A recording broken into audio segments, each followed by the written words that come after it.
Hey there, bee fans. So just some interesting facts if you'd like to know. Unlike most insects, honeybees don't actually hibernate. They are wide awake all year round. So if you don't believe me, let me show you. Today is the 20th of December.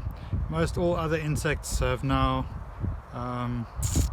either died and left eggs for next year, otherwise they're hibernating. However, honeybees, because they make honey, not for our benefit but for them to be able to survive winter, they stay wide awake.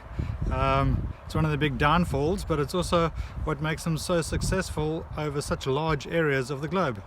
Let's have a look. So like I said, today is the 20th of December 2020. Just something to cheer you up. And there comes a bee. And off she goes. Yes, they're actually foraging. There are some flowers out and about. And it's this time of the year, if you want to help honeybees, you need to plant flowers that flower this time of the year and early spring, because they're the only pollinators that are really out and about, and they really battle if there's no forage.